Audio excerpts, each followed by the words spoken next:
former Siddle teammates Zach McComb and Ben West. So some guys hopping up from the community game into the semi-pro game there. And Do that's you want always to run us through? yeah, Sorry. that's always good for a path from a pathway perspective, isn't it? See, those top amateur players going and trying their hand at the lower level professional side. And it makes people see that there's still a way into the into the pro ranks of the sport for those guys who may have felt like they were cut adrift at 17, 18. Yeah, yeah. I Which is think a good Zach thing. McComb's been around, hasn't he? I think the name certainly rings a bell. Yeah, so do you want to cover the and finally Yeah, for this episode? and finally, Australia won all 3 gold medals at the 2018 Rugby League Commonwealth Championships on home soil in Brisbane. They beat Tonga 14-8 in both the men's and women's gold medal matches and won the physical disability tournament based on their superior group record after a 0-0 final against New Zealand. I kind of want to watch that and I kind of don't.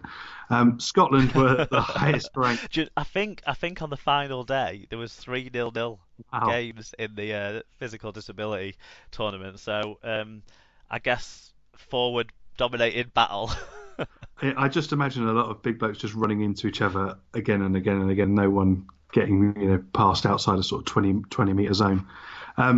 Scotland were the highest ranked of the home nations in the men's tournament, clinching 5th place with a last-second try to beat Wales 16-10. I've seen a couple of the Bears are down there with Wales, and I've seen a couple of the photos. It does look like they're having a cracking time for the trip, but I'm not entirely sure on the actual rugby side of things how they've done. But it seems it's like any.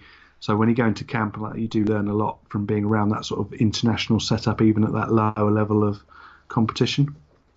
Yeah, the England side obviously were full with community club representatives as well, so they didn't exactly perform. But yeah, it'll be a good benefit for everyone who went on it because it'll have been a fun trip and an experience, and hopefully for you, the Bears players that were involved with Wales will come back a little bit more experienced, a little bit more wise to maybe what it takes to do the next step up. Definitely, yeah. And Okay, that's it for the news in this week's show. We will now move on to the Super League match reviews.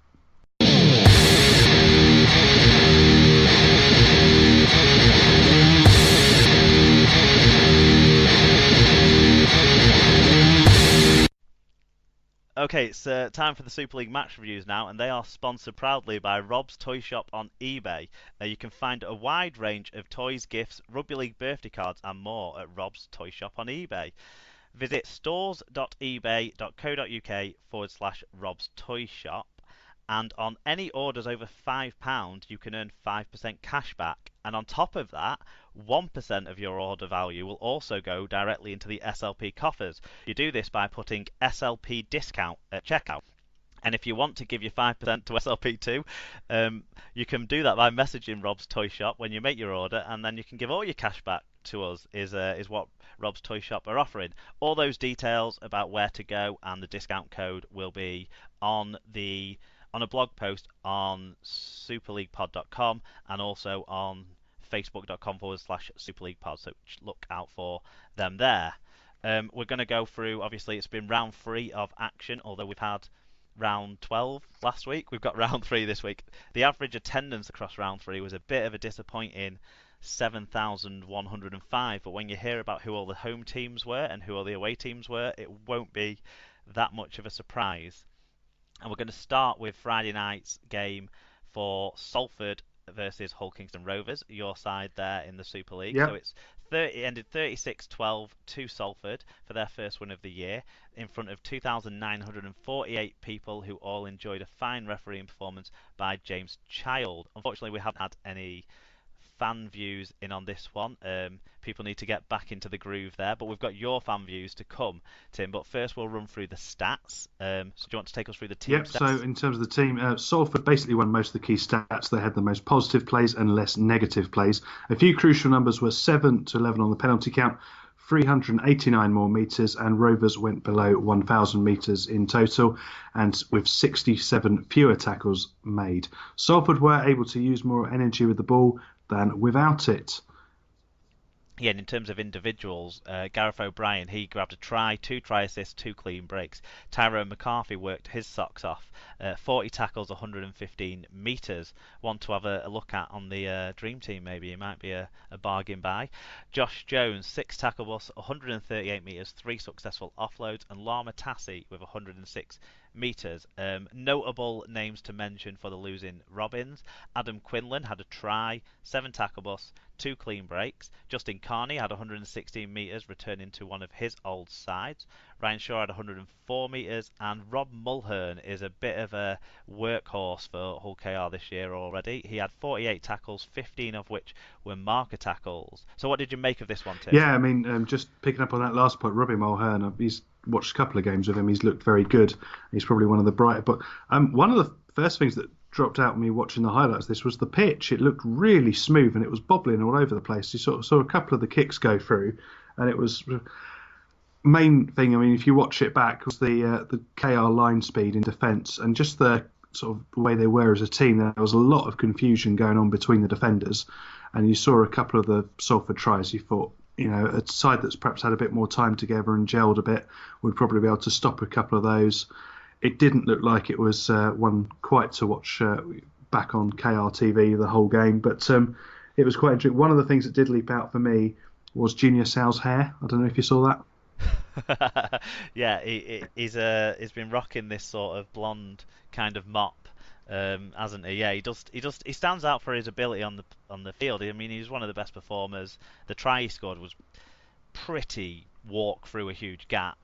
But yeah, his blonde locks really do help you notice him if you were ever going to miss him on that rugby field. The amount of work he gets through for Salford means it's hard to miss in any case. I think he's definitely up there as one of the best centres in Super League and has been for the last 2 seasons as well. So no surprises that he was one of the star performers in this one, really. No, not at all. And again, yeah, that Rovers defence, if you look at just in general their organisation, I wonder how much of that does come from the sort of situation not having settled side, and especially at halfback, they've not got anyone who's sort of sitting there telling them, right, you need to be over there, you shift over there. Because often if you've got your halfbacks on your edges, they're looking across going, right, you shift over there, and they're the ones shouting. If you look at certain places, and actually, you know, it's what Danny Maguire used to do a lot of Leeds, he would be kind of directing from one side as much as he was if you know, he did everything he could to tell everyone else to make the tackles and avoid making them himself. But yeah, he was missing from this game. And Chris Atkins, obviously a very talented player, but he's very inexperienced at this level. And whether he'd have that confidence to boss the players around him around. For Salford, they maybe had a little bit more of a settled side to it. I mean, the spine, Josh Wood actually had a good game in this game. We're getting rave reviews from across the board, which I've never seen him have a particularly good game, but he made a couple of breaks down the middle of the field. One led to a Robert Louis try, and then outside of him, obviously they're trying to get this Louis and Littlejohn partnership put in place, which now seems to be, because in the first game, Littlejohn against Wigan, Littlejohn came off the bench to play hooker, which didn't really work whatsoever in any way, shape or form. But the last couple of games, they've looked to have a bit more of that Ian Watson structure that does create space out wide, that does create tries for his side. So I think that's kind of how this one went. Do you have any sort of final thoughts on this? Actually, I've got one. What on earth was happening for the 2 tries scored by the fullbacks on respective teams? Those kicks. It was just all over the shop. It was one. It's sort of a classic goalmouth scramble. And there was one of the kick. I think it was one of the Salford ones that sort of curved about sort of through itself about 3 times. You think, how on earth has that even physically happened? And then I think there's more confusion and amazement as much as anything else. That you think, okay, right, that's happened. Oh, everybody's still watching the ball, and then they've walked through and scored. One thing I think that it does say is, once again, that much as I love him, Maurice Blair, he isn't a halfback. He's a second row, possibly a loose forward, but he just isn't a halfback at this level. No, I think we should get some Benny Hill music ran over Adam Quinlan's try in particular, and we'll move on to the next game, which was also played on Friday night, it was Huddersfield Giants at home to St Helens. It finished 26-12 to the visiting Saints in front of just short of 6,000 people, 5,915, which Huddersfield would say is a positive crowd. Liam Moore getting his first Super League refereeing gig of the season. We had fan views in on this one. Yes, we did. First off from Frogmore, who said that Saints made it hard for themselves, making so many mistakes, but I feel it's a game that in the past would have folded and got run over. I'd like to say it was a good win, but I shan't. It was just a win. On to the next one. St David, it was bloody freezing. Sorry, I should have done a Sarah warning for Joshua there. A partial excuse for the rubbish handling, though that was mainly Saints. Fortunately, the defence turned up, and even if the attack didn't, Thompson, Sear and Wormsley made the meters, and Lomax was the pick of the backs. 2 more points onwards and upwards. And Mark W, we looked better at everything except scoring. Most of the game was spent within 20 metres of their line. We only just managed 2 tries. You have to credit Saints' defence there, but we still need to finish better, although that will come as Jerry regains full fitness. On to the stats. Oh, I should have done a shout out to Mark, because Mark's worked on an app basically. Ooh. Type thing, for automatic posting onto social media, and all the posts prompting game reviews, which everyone needs to look out for, including Mark himself, who forgot to send the game review in until the very last second last night. Yeah, look out for those. He's made my life a lot easier. So if anyone runs into Mark at any Huddersfield games, buy him a pint on the Super League pod, please, because he's been a key member of the SLP family in this off season for me, in terms of the help he's given me with this new auto posting app. So that's brilliant. In terms of the stats, I'll run through the teams first, and then I'll take through the individuals. So the meters numbers were close, but Saints were able to have more positive plays and made 6 breaks to 2. They created more chances, and whilst they were wasteful, with 16 errors Saints had to the Giants' 8, they still scored twice as many tries as Huddersfield. Another issue for Huddersfield was tackling, down only at 90% team tackle success rate. That was over 2% lower than St Helens. So problems in attack and defence on the stats there for Huddersfield. You're not going to win that way. In terms of the individuals, Zeb Tyer's having a great start to the season. No longer a spare tyre in this Saints outfit. He had a try, 41 tackles, 7 tackle busts, and 157 metres, so doing it a bit both ways there. James Roby went both ways with a try and 49 tackles. Luke Thompson started the game at prop in the way he's been starting games since Holbrook came in, and he got 160 metres in this one, and Alex Wormsley rolled off the bench with 136 metres. All was not lost in the Huddersfield side. Dale Ferguson had 8 tackle busts and 100 metres. Akuma Tai had 135 metres. Aaron Murphy was held up as maybe the Giants' best player in this game. He had 123 metres. And Jerry McGilvray returned with a low for him, 115 metres, but not bad for his first game of the season. Did you catch any of the action in this? Yeah, I watched the highlights on the Our League app, in fact, of all places.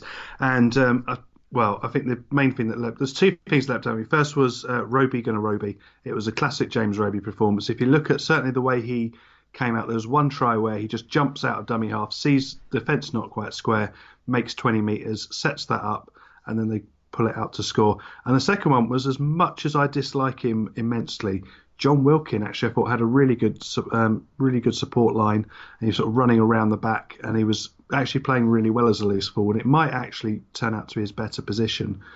It's certainly not a half back, but so I thought that was good. I thought Huddersfield looked okay, but again, they just looked like they hadn't quite got into gear, and I think Saints are always going to pick off any team that's not really at their best at the moment.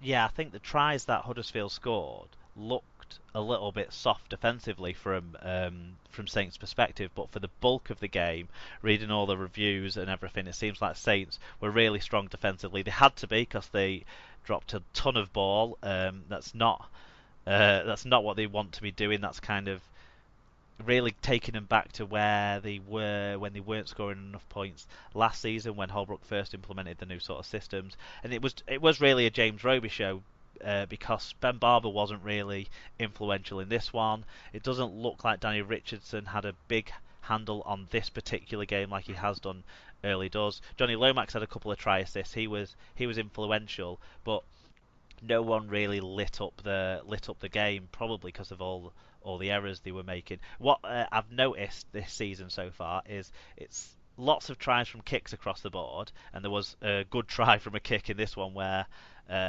England centre, well, not England centre, Mark Percival jumped above Jake stepdad Mamo to get. I mean, it was very reminiscent of the one that he scored to beat Wigan last year, so it was a bad reminder for me to see. But it was a great leap and take, and the wraparound as well.